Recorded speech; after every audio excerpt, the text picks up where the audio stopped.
Beaucoup de questions me taraudent l'esprit. Qui va arrêter le Real Madrid pour cette saison 2024-2025? À quoi va ressembler le Real Madrid pour cette saison? Mais qui va arrêter ces quatre fantastiques? Jude Bellingham, Rodrigo, Vinicius Junior et qui d'autre? L'enfant de Bondy, Kylian Mbappé. Salam salam la famille Acrofoot, un plaisir de vous retrouver pour cette nouvelle vidéo. On va démarrer la saison avec cette finale de Supercoupe 2024 qui opposait le Real Madrid face à l'Atlanta Bergame, le Real champion en titre de la Champions League passée et l'Atlanta de son côté champion en titre également de l'UEFA Europa League. Donc c'était le titre de champion aujourd'hui qui se jouait et malheureusement ou heureusement, donc victoire des Merengues sur le score de 2-0. On va revenir sur ce match-là parce que quand même il y avait des faits marquants, il y avait vraiment des faits marquants. On va essayer de revenir sur ce match vite fait. Donc début marqué par Federico Valverde à la 59e minute de jeu sur une passe décisive de Vinicius Junior, si je ne m'abuse. Et le deuxième but marqué par Kylian Mbappé à la 68e minute de jeu. Il n'aura fallu à Kylian que 68 minutes de jeu pour s'exprimer, pour réaliser un rêve devenu réalité. Enfin, Kylian Mbappé a joué son premier match sous le maillot du Real Madrid, a marqué son premier but et a remporté son premier trophée. Je pense que si toutefois il y a un joueur qui rêvait plus, il ne peut pas rêver plus que Kylian Mbappé. Je ne pense pas. Je ne pense pas. Et c'est sûr que Kylian aussi de son côté, il a vraiment imaginé pas mal de scènes ou pas mal de scénarios. Mais ce scénario de ce soir, je pense qu'il ne peut pas avoir mieux que ça. Premier match pour son club de cœur, premier but et premier trophée. Donc c'est bien parti vraiment pour Kylian Mbappé et le Real Madrid.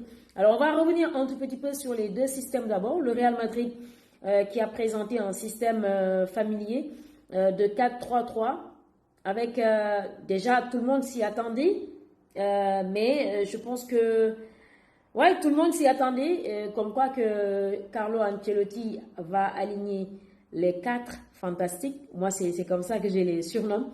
Kylian Mbappé, Rodrigo, Jude Bellingham et Vinicius Junior.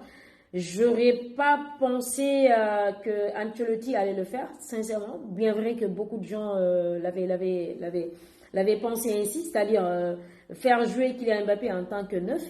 Alors, on va revenir. Est-ce que ça a fonctionné? Ça n'a pas fonctionné. Pour moi, ça n'a pas fonctionné. Du côté de l'Atlanta Bergame, c'est un système aussi qu'ils ont proposé même face au Bayern Leverkusen lors de la finale de l'Europa League. Un système de 3-4-1-2, le même système que le Bayern Leverkusen également, mais qui aujourd'hui n'a pas du tout fonctionné. Alors, pendant la première période, pour moi, l'Atlanta a joué le jeu. Ils ont vraiment essayé de se créer des occasions. Bon, des occasions, c'était un peu compliqué aujourd'hui du côté de Lookman.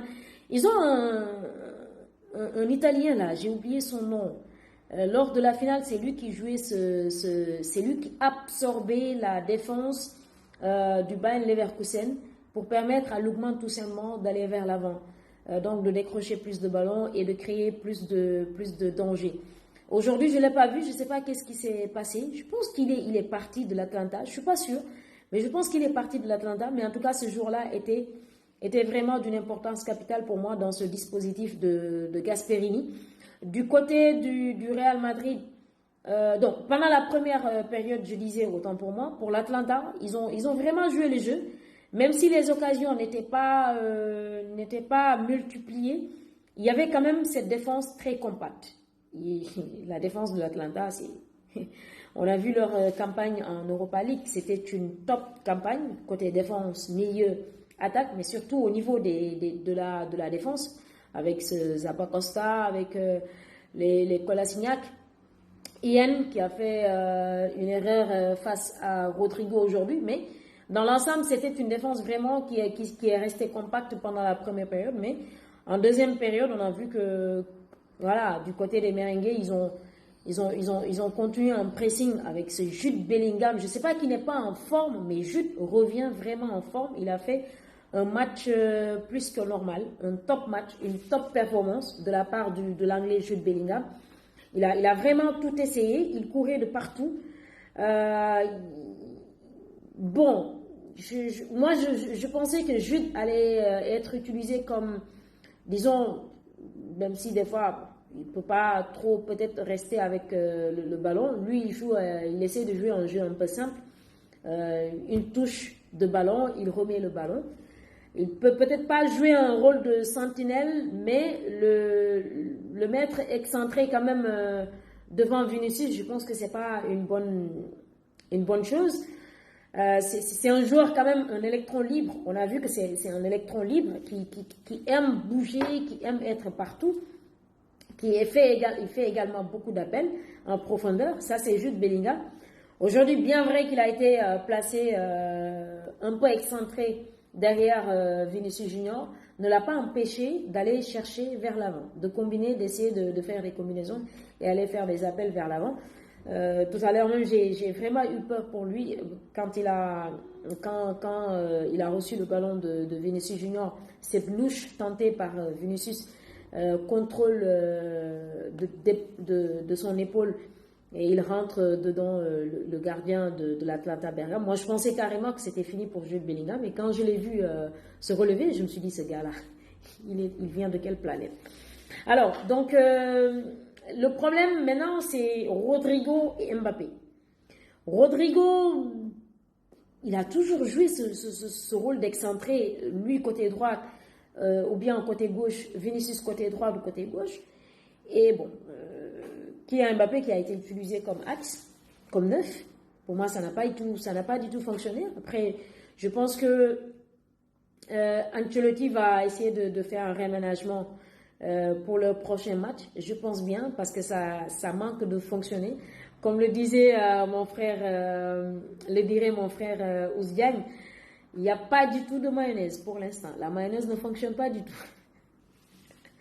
La mayonnaise ne fonctionne pas pour le moment, mais du côté de la défense des merengues, c'est du top. C'est du top niveau. Carvajal, Militao, Rudiger, le meilleur actuellement. Le meilleur qui vraiment hante tous les attaquants. Ferland Mendy, qui est revenu depuis la deuxième partie de la saison dernière, qui a un niveau vraiment, un niveau très très très haut. Le Real Madrid cette saison, avec un bon management, et j'en doute pas du côté de Carlo Ancelotti, qui d'ailleurs a remporté aujourd'hui sa 5e Coupe d'Europe, le meilleur, tout simplement devant Pep Guardiola. Non, qu'est-ce que les merengues vont laisser aux Catalans? Moi, j'ai vraiment peur, les gars. J'ai vraiment peur. Donc, dans l'ensemble, c'était vraiment un match très plaisant. Dommage pour Gasperini et ses hommes. J'avais pensé personnellement qu'ils avaient toutes les chances de tenir tête au Real Madrid, mais ce Real est d'une efficacité diabolique, et c'est sûr qu'ils n'en sont qu'à leur début. La saison, comme je l'ai dit tout à l'heure, risque d'être vraiment très longue pour les autres équipes qui vont affronter le Real Madrid cette saison. Kylian Mbappé, il y a beaucoup de choses à revoir de son côté. Lui-même, il en est conscient. Il y a beaucoup de choses à revoir. Il est sorti à la 82e minute de jeu, remplacé par Brahim Diaz. Quand on voit le banc du Real, les gars. Non mais, sincèrement les gars, moi j'ai peur. J'ai vraiment peur. Ce banc du Real Madrid. Mon Dieu. En tout cas, victoire méritée vraiment. Et que dire de Modric?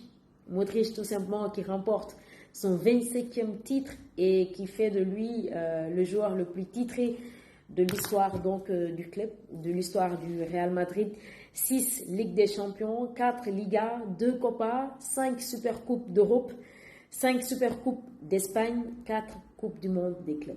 C'est une légende tout simplement vivante du football, du Real Madrid et tout ce que vous voulez. Donc Luka Modric qui mérite vraiment les honneurs qu'il faut. Jude Bellingham au top, vraiment au top, et le fait qu'il soit nommé homme du match, c'est plus que mérité. Pour moi, c'est vraiment l'homme du match. J'ai adoré son match, j'ai adoré le match très physique, mais Rodrigo aussi, il y a beaucoup de choses à revoir de son côté. Vinicius Junior qui a délivré une passe décisive, bien vrai qu'il n'a pas marqué, mais lui aussi, il a fait une top performance. Que dire de Federico Valverde qui remplace le 8, le maestro, la légende vivante allemande, Toni Kroos. Non, le Real Madrid, c'est le meilleur club au monde. C'est vraiment le meilleur club au monde. Et ils ont l'entraîneur qu'il faut, les joueurs qu'il faut, le président qu'il faut. Quand on a des rêves, il faut juste appliquer le plan du Real Madrid.